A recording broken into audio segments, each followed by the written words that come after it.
Bienvenue dans cette édition spéciale de votre émission avec le Maroc depuis Washington. L'épisode d'aujourd'hui est un épisode spécial à l'occasion du 23e anniversaire de l'intronisation de Sa Majesté Mohammed VI. En cette occasion, nous recevons plusieurs invités pour parler des importantes réalisations accomplies sous la conduite du souverain dans tous les domaines. En fait, le Maroc a connu beaucoup de changements tout au long de son histoire en réponse aux défis de l'époque, mais la seule constante a toujours été le rôle primordial du roi. Sa Majesté, en tant que commandeur des croyants, représente l'espoir et les aspirations de tous les Marocains.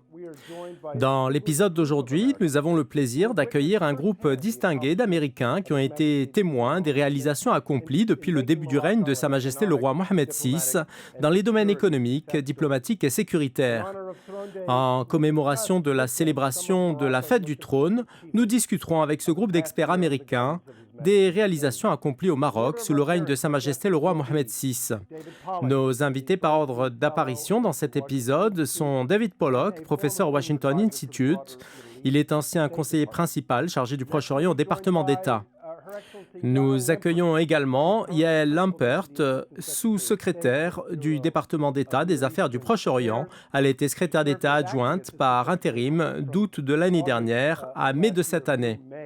Elle a également été chef de mission et chargée d'affaires de l'ambassade des États-Unis à Londres et a siégé au Conseil de sécurité nationale des États-Unis de 2014 à 2017 en tant qu'assistante spéciale du président et directrice principale de la division Syrie, Israël et Égypte. Avant cela, elle a travaillé comme officier en chef adjoint au consulat général des États-Unis à Jérusalem et dans les ambassades des États-Unis en Égypte, en Libye et en Irak. Avec nous également, l'ambassadeur Dwight Bush. Il dirige actuellement un cabinet de conseil en stratégie à Washington nommé D.L. Bush & Associates. Il a été ambassadeur des États-Unis au Maroc sous le règne de Barack Obama. Monsieur Dwight Bush est un éminent homme d'affaires ayant travaillé pendant des années à la Chase Manhattan Bank. Il a aussi été PDG d'Urban Trust Bank. Nous accueillons aussi dans cet épisode Mark Pfeffel, PDG de l'agence de communication stratégique Off the Record Strategy, basée à Washington. Il a précédemment servi dans l'administration du président George W. Bush en tant que conseiller adjoint à la sécurité nationale pour la communication stratégique et internationale. J'espère que vous apprécierez cette édition et on commence notre discussion comme à l'accoutumée avec notre chroniqueur J.D. Gordon. J.D., nous avons souvent évoqué dans le cadre de cette émission les progrès réalisés par le Maroc sur plusieurs fronts, l'économie, le développement durable, la lutte contre le terrorisme, les relations avec les États-Unis et l'Europe et le rôle moteur du Maroc en Afrique. Cependant, en regardant ce qui s'est passé dans le monde depuis la dernière fête du trône, il me semble que la stature internationale du Maroc s'est renforcée au cours des 12 derniers mois. La nature des relations du royaume avec l'Espagne et l'Allemagne a changé et le nombre de pays qui soutiennent le plan marocain d'autonomie et la souveraineté pleine et entière du Maroc sur son Sahara ne cesse d'augmenter. D'autant que l'invasion de l'Ukraine par la Russie a placé le Maroc au centre des recherches de nouveaux approvisionnements énergétiques sur le plan mondial. Nous avons assisté à un nombre sans précédent de visites au Maroc de hauts responsables américains. De plus, le Maroc a été un modèle de gestion au niveau de la crise sanitaire sur le plan africain.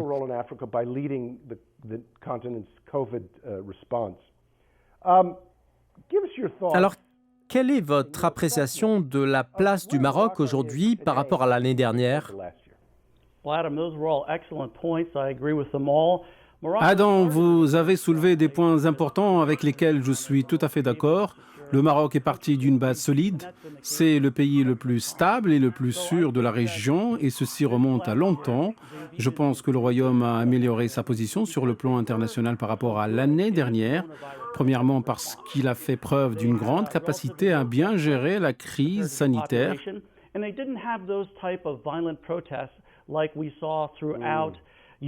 Le Maroc a enregistré un faible taux de mortalité et nous n'y avons pas remarqué de manifestations populaires comme celles que nous avons vues en Europe. Deuxièmement, cela fait maintenant 1 an et demi que les États-Unis ont reconnu la souveraineté pleine et entière du Maroc sur son Sahara. Certains se demandaient si l'administration Biden allait revenir sur la décision du président Trump, mais cela ne s'est pas produit.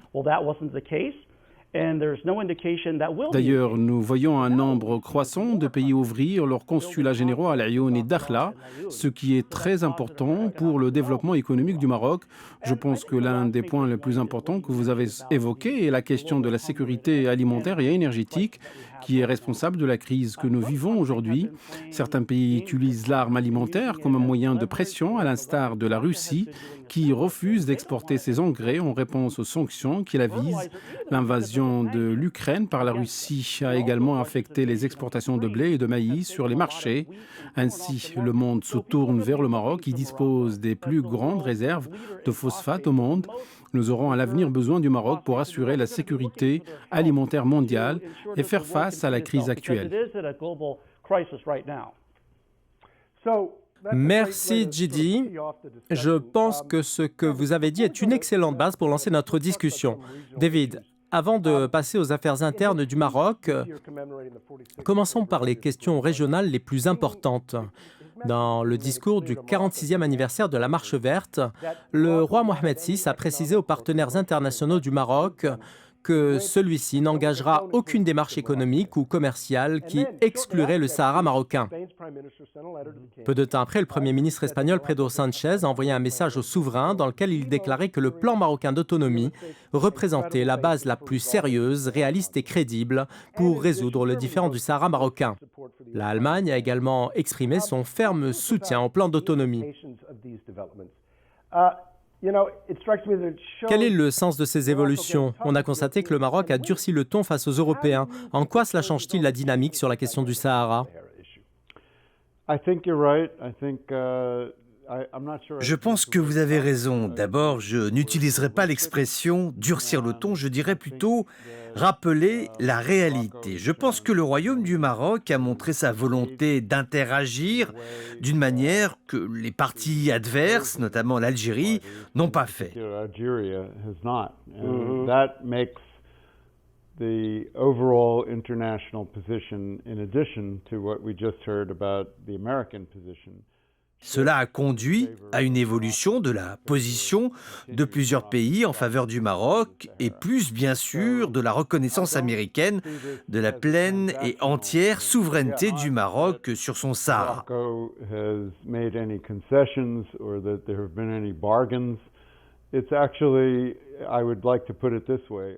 En fait, par rapport à l'hostilité de l'Algérie et du Front Polisario et à leur attitude de rejet systématique de toute discussion, la position marocaine est restée pragmatique, souple et ouverte et a donc remporté des succès auprès de l'Europe et de la communauté internationale, dont l'Union africaine. Oui, ce point est important à propos de l'Union africaine. Une autre chose qui m'a surpris en revenant sur l'année qui vient de s'écouler, c'est le nombre d'événements internationaux importants dont le Maroc a été l'hôte. Le Maroc a accueilli la réunion ministérielle de la coalition mondiale contre Daesh. C'était d'ailleurs la première fois qu'une telle réunion avait lieu en Afrique. Le Maroc a également accueilli les exercices militaires d'African Lion, auxquels participent, outre les États-Unis et le Maroc, pas moins de 16 autres pays européens et africains. Alors, quel regard portez-vous sur cette centralité du Maroc dans les efforts internationaux pour promouvoir la paix et la sécurité régionale? Bon, concernant la lutte internationale contre le terrorisme et en particulier face au terrorisme violent, le Royaume du Maroc a toujours été aux avant-postes en Afrique et il continue de jouer un rôle avant-gardiste.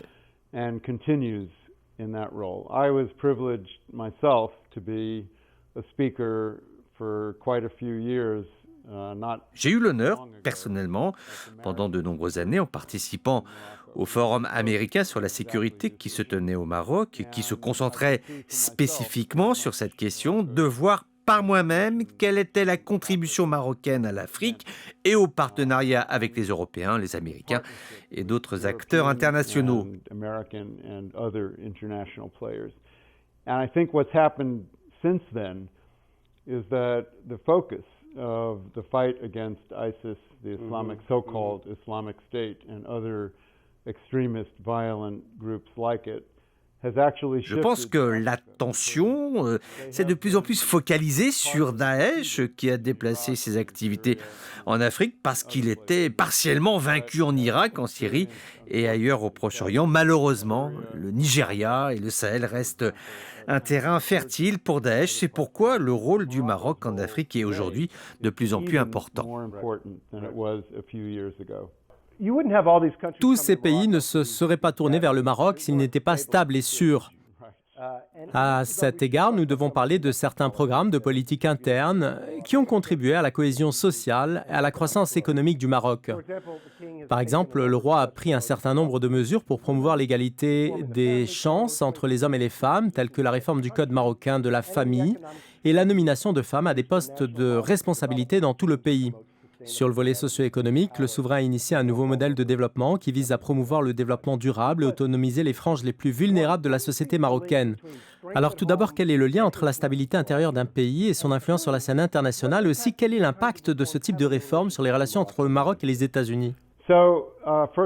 Premièrement, il est certain que l'État doit être stable, sûr et atteindre l'indépendance économique afin de pouvoir exercer toute forme d'influence à l'étranger.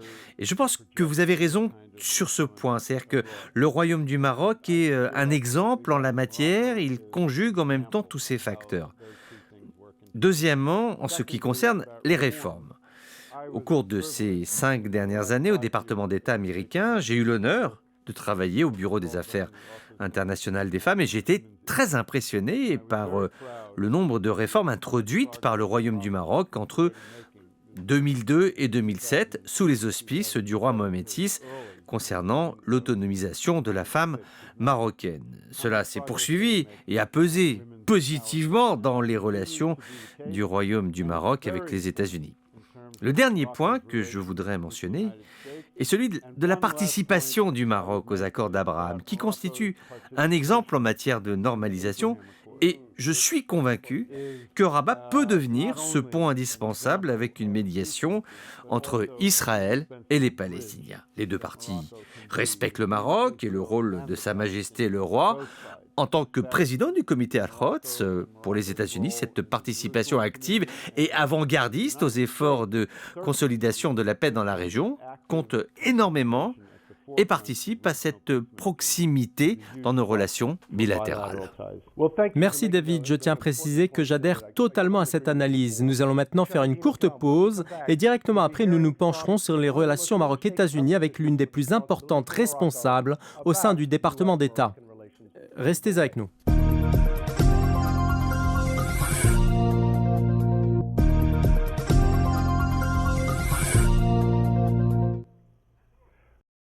Nous voilà de retour pour la suite de votre émission avec le Maroc depuis Washington. L'épisode d'aujourd'hui est une édition spéciale consacrée aux grandes réalisations menées sous la conduite de Sa Majesté à l'occasion de la célébration de la fête du trône. Nous avons maintenant le plaisir d'accueillir Yael Lampert. Elle est sous-secrétaire au département d'État des Affaires du Proche-Orient, un poste pour lequel elle s'est rendue plusieurs fois au Maroc au cours de l'année dernière. Merci de vous joindre à nous aujourd'hui. En fait, cette année était riche en visites de responsables américains au Maroc. Le secrétaire d'État Anthony Blinken s'y est rendu en mars. Wendy Sherman, la numéro 2 de la diplomatie américaine, a également effectué une visite au cours de ce même mois. Et vous y êtes personnellement rendu en mai. Cet intérêt au plus haut niveau diplomatique reflète la consolidation de nos relations bilatérales. Quels sont, selon vous, les domaines de coopération stratégique les plus importants? Tout d'abord, merci de m'avoir invité sur votre plateau. C'est un honneur pour moi. Vous avez raison, il y a eu un grand nombre de visites et de voyages axés sur ces relations bilatérales au cours de cette année. D'ailleurs, j'ai eu la chance de participer à certaines de ces visites. dont celle de Victoria Nuland, la sous-secrétaire d'État des Affaires politiques, qui est venue au Maroc en mai. Mais permettez-moi de dire que mon premier voyage au Maroc remonte à 1999. Et à l'époque, j'étais une jeune diplomate en poste en Chine et j'ai eu la chance de pouvoir visiter le Maroc, sac à dos sur les épaules, pendant 3 semaines avec ma sœur qui m'a fait découvrir ce merveilleux pays. Et depuis, toutes mes visites de travail ne m'ont certes pas procuré autant de bonheur que ce premier voyage, mais c'est toujours pour moi un plaisir d'y retourner. Et je voudrais rappeler que ces relations américano-marocaines sont en fait un partenariat unique, ancré dans l'histoire qui remonte à l'année 1778, soit plus de 235 ans. Nous travaillons ensemble non seulement au niveau des 2 gouvernements, mais également au niveau de nos nations. Parmi les nombreux domaines de coopération, il y a d'importantes relations commerciales, mais aussi des échanges culturels et éducatifs très forts.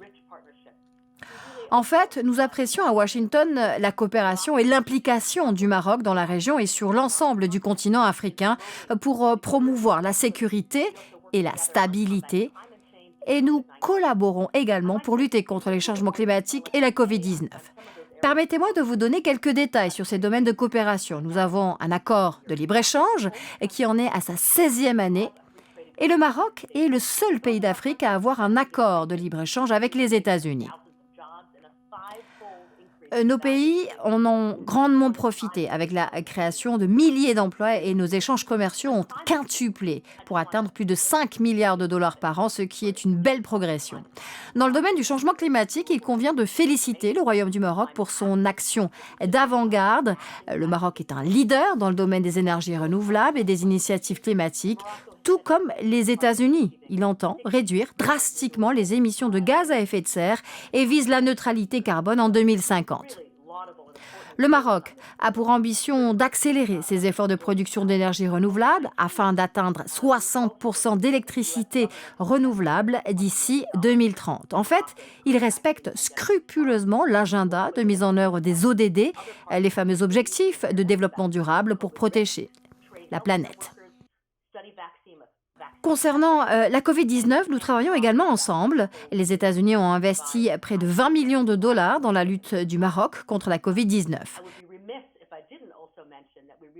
Nous avons travaillé avec le ministère de la Santé et d'autres partenaires pour sensibiliser autour des risques de la pandémie, former les professionnels de santé, étudier l'efficacité des vaccins et livrer des congélateurs pour stocker les vaccins, ainsi que des stérilisateurs et du matériel de laboratoire.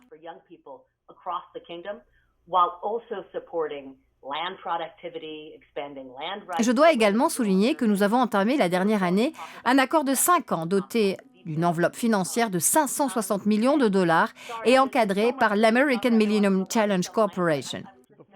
Cet accord est une grande réussite en matière de coopération entre les États-Unis et le Maroc.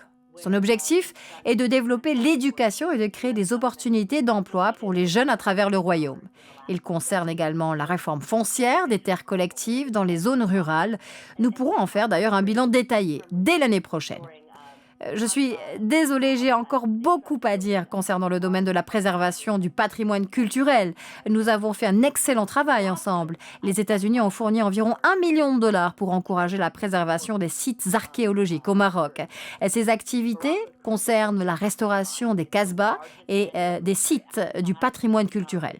Enfin, je tiens à mentionner notre coopération en matière de sécurité également. Le Maroc a accueilli les manœuvres militaires d'African Lion, de vastes exercices qui ont mobilisé 7500 soldats américains avec la participation de 8 autres pays. Voilà pour quelques-uns des innombrables domaines de coopération qui lient le Maroc aux États-Unis et dont une partie a fait l'objet des visites dont vous avez parlé. Concernant la question sécuritaire, Al-Qaïda et Daesh sont particulièrement actifs dans les zones incontrôlées du Sahel. Le Maroc a accueilli cette année la réunion ministérielle, la coalition internationale contre Daesh, qui a formé un comité de suivi en Afrique. Alors, quelles sont les mesures prises par les États-Unis avec le Maroc pour faire face à ces mouvements terroristes ?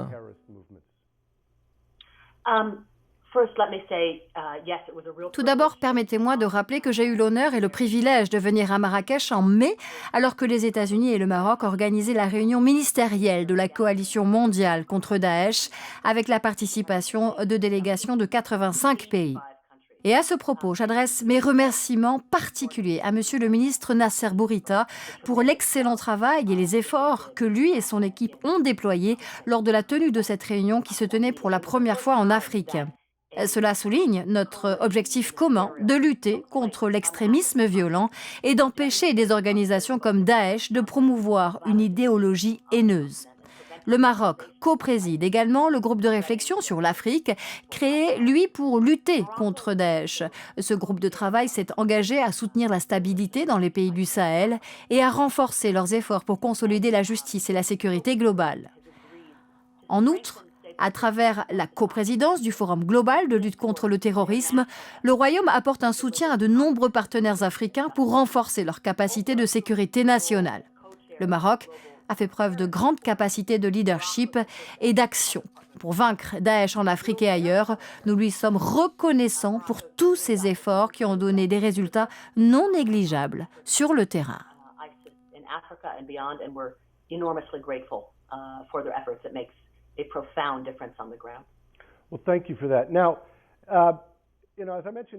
Au début de cet épisode, j'ai dit que vous aviez passé beaucoup de temps à Jérusalem, raison pour laquelle vous connaissez très bien le rôle historique du Maroc dans le processus de paix israélo-palestinien. À cet égard, l'administration Biden a salué les accords d'Abraham et ne cesse de les appuyer.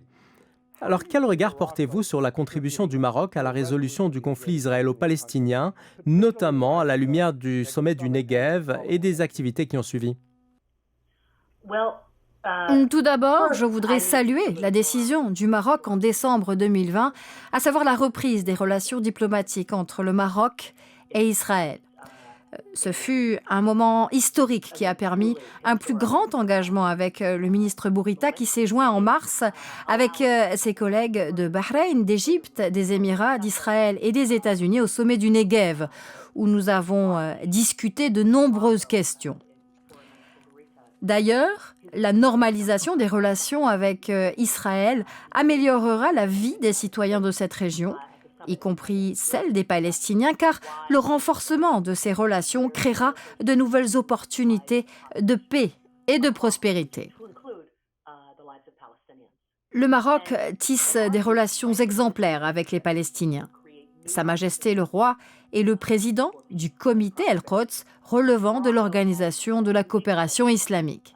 Et nous apprécions le soutien et l'assistance du roi du Maroc au peuple palestinien, ainsi que son soutien à la solution à deux États, qui est l'objectif convenu par le Maroc, les États-Unis et d'autres parties pour résoudre le conflit palestino-israélien.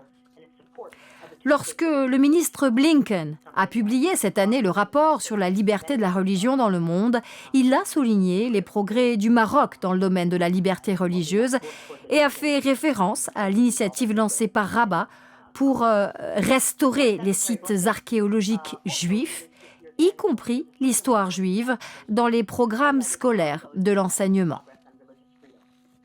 D'une manière générale, je peux dire que la normalisation des relations maroco-israéliennes a été bénéfique pour les deux pays. Les relations commerciales se développent et des vols directs ont été lancés pour permettre à des centaines de milliers d'Israéliens d'origine marocaine de se rendre plus facilement dans la patrie de leurs ancêtres. D'ailleurs, beaucoup d'entre eux parlent encore le dialecte marocain, la darija, chez eux, et nous continuerons à nous engager avec le Maroc, Israël et d'autres pays de la région pour approfondir la normalisation de ces relations diplomatiques et rechercher des opportunités d'élargir la coopération avec d'autres pays de la région, de construire les fondements d'une solution au conflit palestino-israélien et d'améliorer la vie des Palestiniens. Quand on entend ces propos dans la bouche d'un haut fonctionnaire américain, on est sûr qu'il y a du travail qui se fait sur le terrain et qu'il faut suivre tout cela de près. La question du Sahara est une question de la plus haute importance pour tous les Marocains. Les États-Unis n'ont cessé de répéter qu'ils considèrent le plan marocain d'autonomie comme sérieux, crédible et réaliste, et comme la meilleure réponse aux aspirations de la population de la région. Les États-Unis ne cessent également de soutenir les efforts de l'envoyé spécial du secrétaire général de l'ONU pour le Sahara en vue de superviser le processus politique. Alors, quelle est votre évaluation de la manière dont se déroule ce processus politique et que peut-on faire pour rétablir le cessez-le-feu?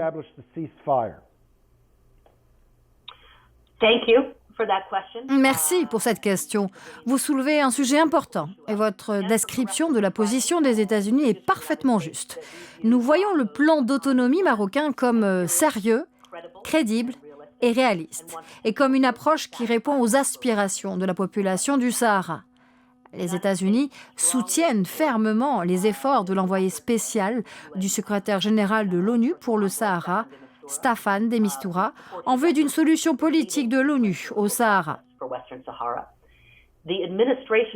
La priorité de l'administration américaine est de soutenir un processus politique crédible qui mène à une solution durable, honorable et internationalement soutenue au conflit du Sahara. Et à cet égard, nous sommes pleinement engagés diplomatiquement et par le biais de consultations spéciales avec toutes les parties concernées et les partenaires internationaux pour prévenir la violence et parvenir à une solution finale. Merci, Madame Limpert, pour cette intervention franche et directe auprès du téléspectateur marocain alors qu'il célèbre la fête du trône. Je sais que votre temps est compté et nous vous remercions pour votre contribution au succès de cette émission. Nous allons maintenant faire une courte pause et directement après, nous discuterons des relations maroco-américaines avec un ancien ambassadeur américain. Restez avec nous.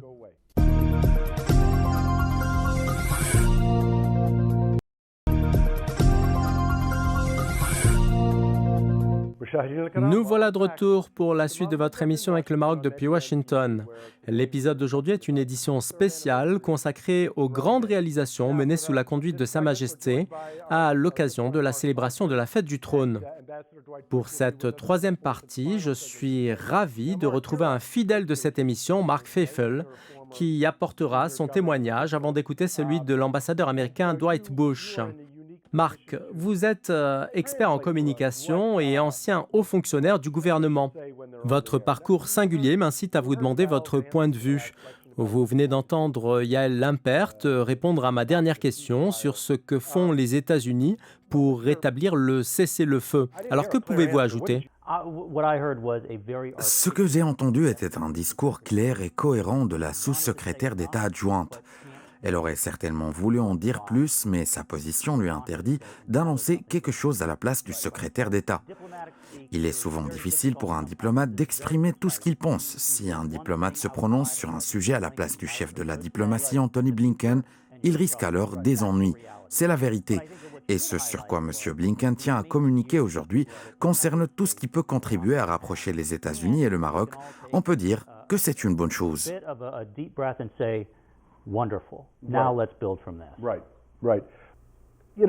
Si l'on regarde le rôle joué par Sa Majesté le roi Mohammed VI au cours de l'année écoulée, on constate qu'il a géré la diplomatie d'une manière remarquable, alors qu'il traitait avec son allié le plus important, les États-Unis, pour renforcer cette relation.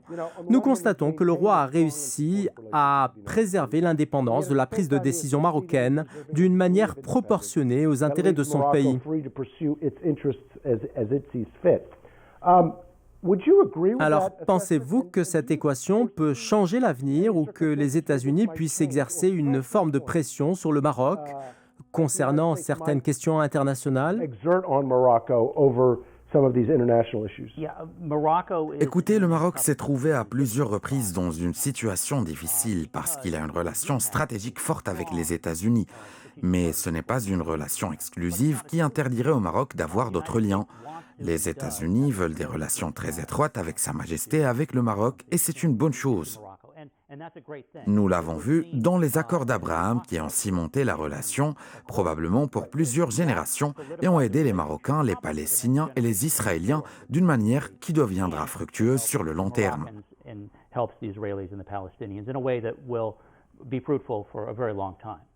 Dans le même temps, Sa Majesté le Roi a fait preuve d'une maîtrise particulière dans l'art de la négociation. Quand il s'est rendu compte que le mandat du président Trump allait arriver à terme, il a fait en sorte de lui donner ce qu'il voulait en échange du soutien des États-Unis sur la question du Sahara. Puis le président Biden a pris le relais avec Blinken et Sherman. Maintenant, que doivent-ils faire? Soit ils disent qu'ils ne soutiennent pas les accords d'Abraham, mais ils se sont rendus compte de toutes les retombées positives de ces accords, soit le dialogue se poursuit, et on voit aujourd'hui que les États-Unis ont besoin d'affronter ce qui reste de Daesh. Pour cela, le Maroc a clairement dit qu'il ne serait pas un simple participant, mais qu'il jouerait un rôle de premier plan dans la région et au niveau mondial. Cela est très apprécié par les États-Unis.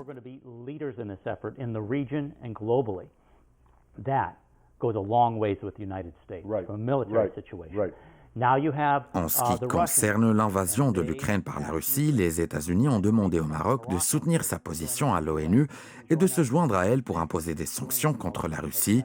La réponse du Maroc a été que nous ne sommes pas à l'aise avec cela pour le moment d'un point de vue géopolitique et stratégique, et étant donné la présence de solides relations américaines avec le Maroc dans d'autres domaines. Les États-Unis ont déclaré « Nous comprenons cette position à court terme, mais nous reviendrons sur la demande plus tard ».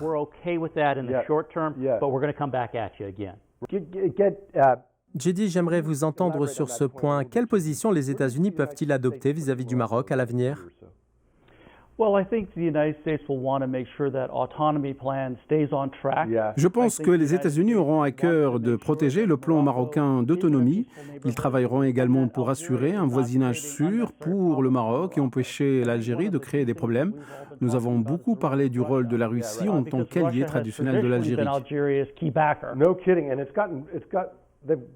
Et ils investissent de plus en plus. That's exactly right. And now Russia finds itself internationally isolated, at least from the Western Hemisphere and from Europe. And so I think the United States... C'est vrai, désormais la Russie se retrouve isolée sur le plan international, du moins par l'Occident et l'Europe. Donc je pense que les États-Unis continueront à faire pression sur certaines parties de la région pour permettre au Maroc d'aller de l'avant avec le plan d'autonomie.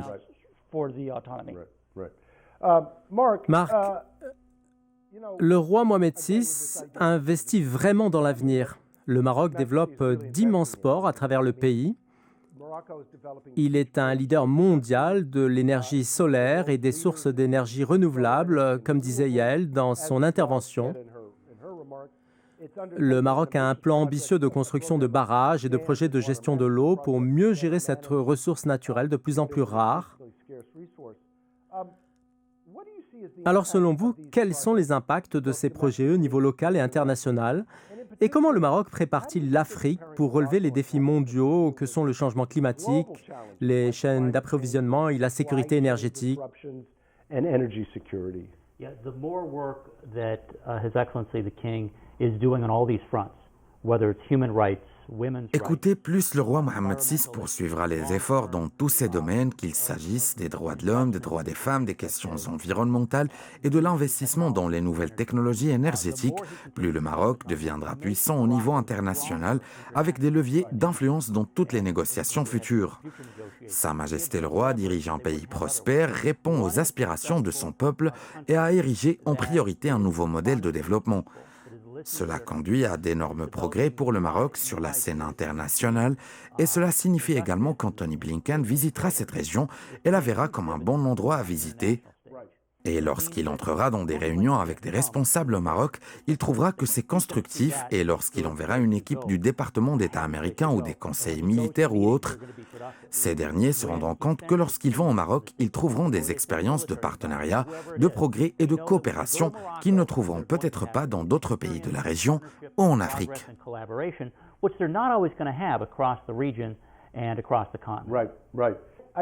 J'aime toujours faire la comparaison entre le Maroc et les États-Unis.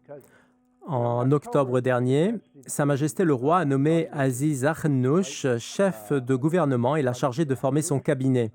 Une équipe de ministres composée d'hommes, de femmes et de technocrates. Ici, aux États-Unis, nous avons le problème de la division partisane et de la polarisation politique. Le pays est divisé comme jamais auparavant et on peut en dire autant de nombreux autres États européens, qu'il s'agisse de la France, de l'Allemagne ou de la Grande-Bretagne. in Germany, in Britain. Um, so, En revanche, les composantes du gouvernement marocain travaillent de manière productive pour faire avancer la généralisation de la protection sociale, la réforme des établissements publics ou du système fiscal. reforming public institutions, changing the tax code. Looking at this dynamic, this political dynamic. Comment expliquez-vous cette dynamique positive qui distingue le Maroc? Pourquoi les Marocains réussissent-ils alors qu'il y en a tant parmi nous qui n'y arrivent pas? And elsewhere are not. Strong leadership at the top. Écouter un leadership puissant du pays est un facteur très important. C'est un leadership qui bénéficie d'une attention particulière alors que les États-Unis traversent des étapes d'ascension et de chute parmi les démocrates, les républicains, les conservateurs et les libéraux.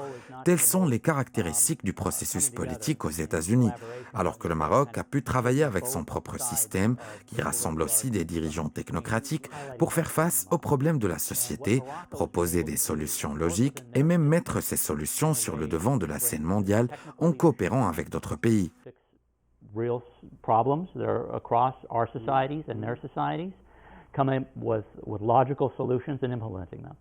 And then taking those to the international forefront and collaborating with other countries so that you can look at Morocco as an example and say, okay, if we can do it in the Nous region, pouvons donc considérer le Maroc comme un exemple dans la région et si nous trouvons des moyens de fournir de l'énergie et une chaîne d'approvisionnement pour les produits dans tous les secteurs de notre économie et trouver des moyens de fournir des solutions diplomatiques aux problèmes les plus difficiles du Maroc dans la région et maintenir la croissance et le bien-être du peuple marocain, ce sera alors une clé majeure de la transition vers 2024 et bien au-delà. growing and thriving, that's going to be the key. Year 24 and beyond. So now I'm going to. Je voudrais maintenant que vous nous parliez de l'avenir et que vous nous disiez ce que vous en pensez. En fait, l'un des principaux catalyseurs du leadership réside dans la capacité d'anticiper l'avenir. Et je ne vous parle pas du mois ou de l'année prochaine, mais de la capacité de se projeter dans les 15 ou 20 prochaines années. Et en fait, cela coïncide avec ce que fait le roi du Maroc. En vous basant sur cette faculté particulière du souverain de guider son peuple et de lui tracer la voie à suivre, comment voyez-vous l'évolution du Maroc sur le long terme? Je commence par vous, Marc. The big thing is for leaders. La chose la plus importante concernant le leadership est de savoir quand parler, quand diriger et quand laisser l'équipe faire son travail. Par exemple, en ce qui concerne les accords d'Abraham, prendre une telle décision stratégique en décembre 2020 était si critique que de nombreux dirigeants ne pouvaient pas risquer cela à ce moment. Mais Sa Majesté le roi Mohammed VI a pris cette décision. C'est le cas aussi pour les grandes réformes sociétales comme celle des droits des femmes qui posent des défis, s'écartent de la norme et se construisent. C'est exactement le type de leadership qui existe au Maroc et nous avons vu cela dans d'autres endroits comme la Jordanie où la monarchie reste forte malgré l'absence de ressources naturelles. Cela est un exemple de réussite et c'est la raison pour laquelle Sa Majesté le roi Mohammed VI a obtenu de très grands succès. Saudi Arabia or places like that. That's where the success is, and that's why King Mohammed has been so successful. One of the things we've talked about. L'un des points les plus importants que vous avez abordé est celui de la question de la planification stratégique au Maroc de 10, 15 et 20 ans, tant sur le plan économique que sur le plan de la sécurité hydrique. Le Maroc est en avance sur son temps parce qu'il planifie longtemps à l'avance, alors que les États-Unis et dans d'autres pays, nous prévoyons au maximum 4 ou 8 ans. Le Maroc jouit de la stabilité en raison de sa gouvernance distinguée. Merci pour cet éclairage. Nous allons maintenant faire une courte pause et directement après, nous écouterons Dwight Bush parler de sa vision du leadership de Sa Majesté le roi Mohammed VI et des relations exceptionnelles qui lient les États-Unis au Maroc. Restez avec nous.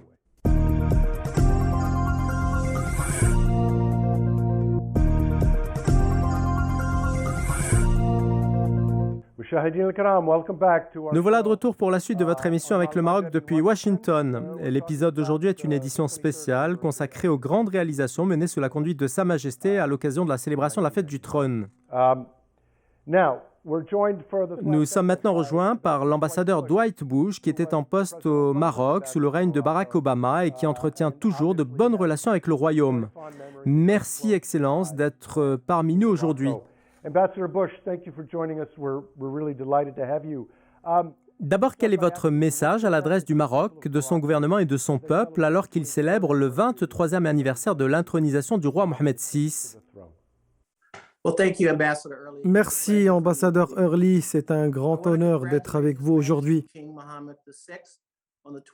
Je voudrais tout d'abord adresser mes félicitations à Sa Majesté le roi Mohamed VI à l'occasion du 23e anniversaire de son intronisation.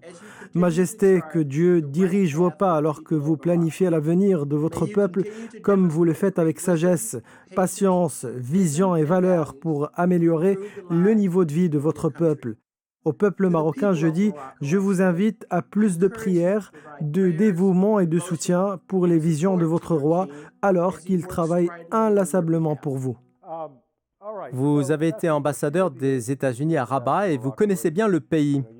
Alors, quel bilan faites-vous des progrès réalisés par le Maroc sous la conduite de Sa Majesté le roi Mohamed VI? Je salue ce que Sa Majesté le roi Mohamed VI fait pour améliorer les conditions de vie du peuple marocain. Sa vision, sa patience dans la planification et sa profonde compréhension de son environnement régional et de son peuple en sont l'exemple le plus clair. Sa méthode de traitement d'un certain nombre de questions, qu'il s'agisse d'économie, d'éducation, de santé, de changement climatique, de femmes ou d'enfants, la liste est longue. Le roi Mohamed VI est un vrai leader et un planificateur distingué. L'histoire retiendra son nom. Le royaume du Maroc a de la chance de bénéficier de la vision et de la sagesse de Sa Majesté qui continue de se soucier de toutes ces questions en planifiant l'avenir du peuple marocain. Discutons de quelques détails, monsieur l'ambassadeur. Concernant la question du Sahara marocain, que pensez-vous de la politique du gouvernement américain et de la rupture du cessez-le-feu par le Polisario? Êtes-vous inquiet? D'abord, il y a plusieurs parties impliquées dans la recherche d'une solution à ce problème et je pense qu'elles continueront de travailler pour s'assurer que nous ne naviguons pas en eau trouble, là où il y a plus de danger et d'insécurité.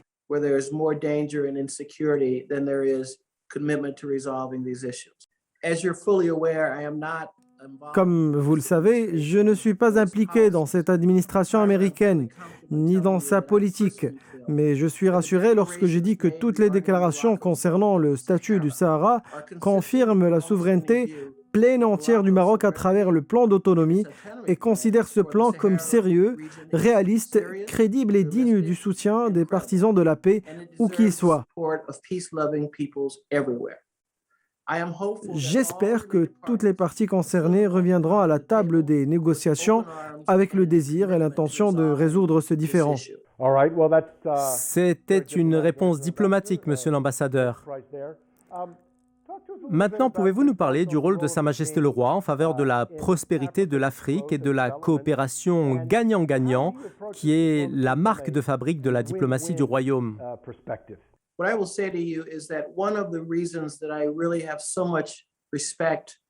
Écoutez, ce que je vais vous dire, c'est que l'une des raisons les plus importantes de mon respect et de mon admiration pour le roi Mohamed VI, c'est qu'il a une vision de son rôle qui va au-delà des frontières. Il soutient les peuples du Sahel et les régions nord-africaines et méditerranéennes. Nous sommes vraiment heureux d'avoir un tel leader doté d'une vision globale et une ouverture d'esprit qui tient compte de la capacité des autres peuples à vivre dans la dignité, la santé et la prospérité. Nous sommes chanceux de l'avoir et je suis sûr que Sa Majesté est déterminée à poursuivre ce soutien aussi longtemps que possible. Je partage entièrement votre point de vue, monsieur l'ambassadeur. Ma dernière question pour vous. Bien évidemment, vous êtes au courant de l'amitié séculaire entre le Maroc et les États-Unis. Alors, comment voyez-vous l'évolution de cette relation à l'avenir? Well, as you mentioned, the relationship between the United States of America and Morocco is long-standing and deep. En fait, comme vous l'avez mentionné, les États-Unis et le Maroc sont liés par des relations solides et séculaires. Les Américains apprécient que le Maroc soit le premier pays à reconnaître l'indépendance des États-Unis. Nous sommes partenaires dans l'histoire, le commerce, la défense et la culture, et nous sommes déterminés à porter nos partenariats au-delà des frontières. Ensemble, nous nous engageons à soutenir l'État de droit, la société civile et les moyens de protéger l'environnement et le climat. En tant qu'ancien ambassadeur des États-Unis au Maroc, je suis confiant dans la profondeur de ces relations et je suis heureux de ce que j'ai construit avec mes frères et sœurs au Maroc. Ce que j'attends de ces relations, c'est que les États-Unis et le Maroc travaillent main dans la main pour résoudre certains des problèmes les plus importants, qu'il s'agisse de l'environnement ou de l'immigration, encouragent les investissements et aident les deux peuples à faire plus, à réaliser plus et à entrer dans de nouvelles expériences. Nous partageons ces valeurs et c'est ce qui assurera toujours l'alliance séculaire États-Unis-Maroc.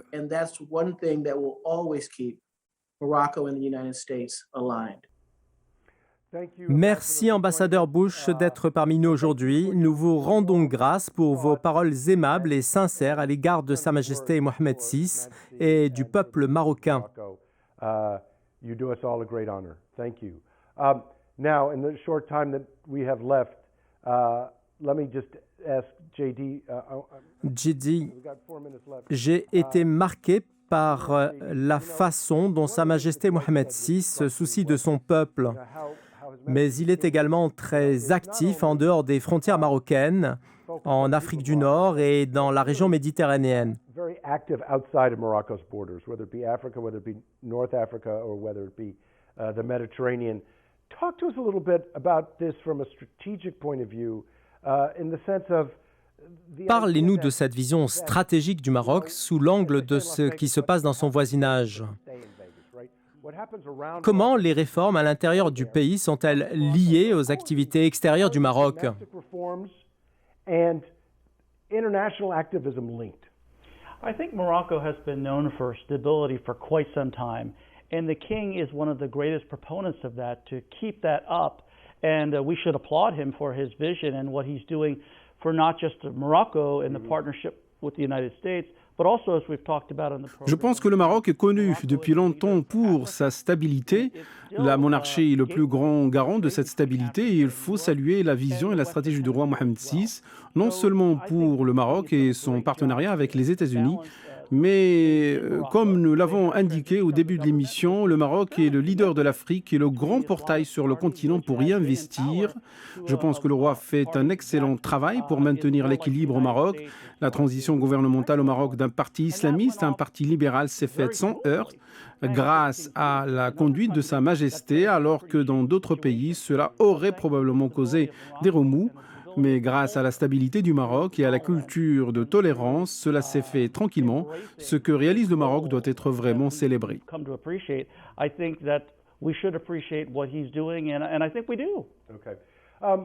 Marc, il nous reste encore quelques minutes. Vous avez entendu ce que l'ambassadeur Dwight Bush et Yael Lampert ont dit.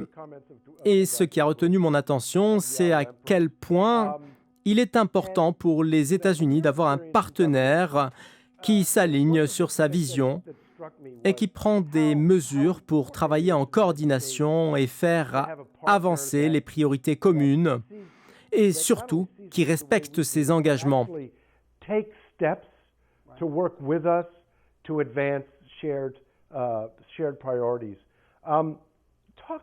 En tant qu'ancien fonctionnaire, qu'en pensez-vous?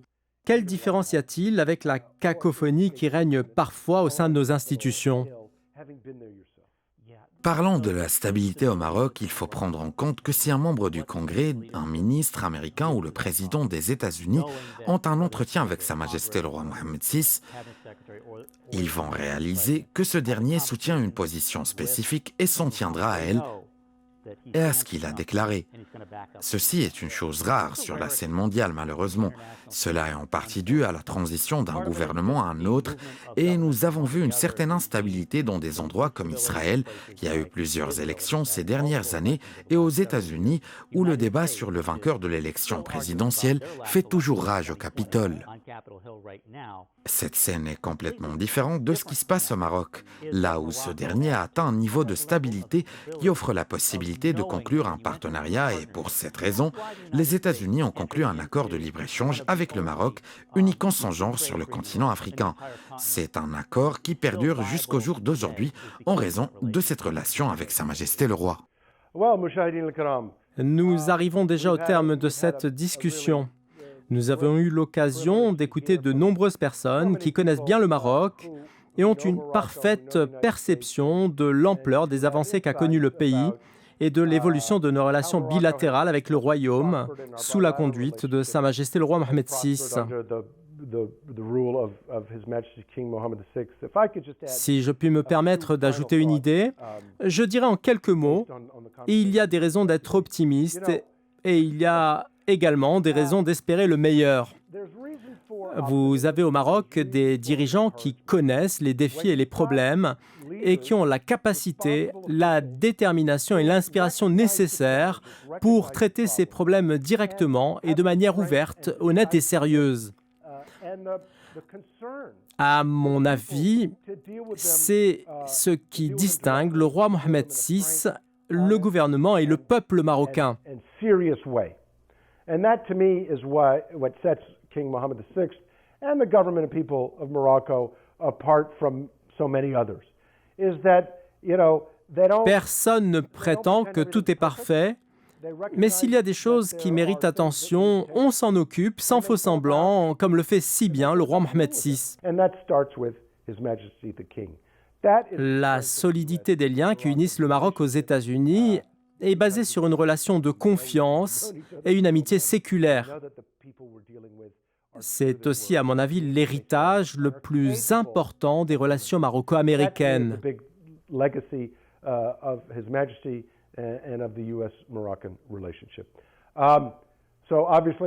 Je tiens à remercier nos chroniqueurs J.D. Gordon et John Landreth. Ce dernier n'est pas avec nous aujourd'hui. Je remercie également mes invités Mark Feifel, David Pollock, Yael Lampert et Dwight Bush. C'était là le dernier épisode de cette saison, mais nous reviendrons dès l'automne prochain. Merci à notre grande équipe dirigée par Mohamed Saïd Al-Wafi, le réalisateur et producteur de cette émission. Merci à nos amis au Maroc qui nous accompagnent chaque semaine. Et à vous en particulier qui nous suivez chaque semaine sur cette émission. Je vous donne rendez-vous dans quelques semaines pour une nouvelle saison avec le Maroc depuis Washington.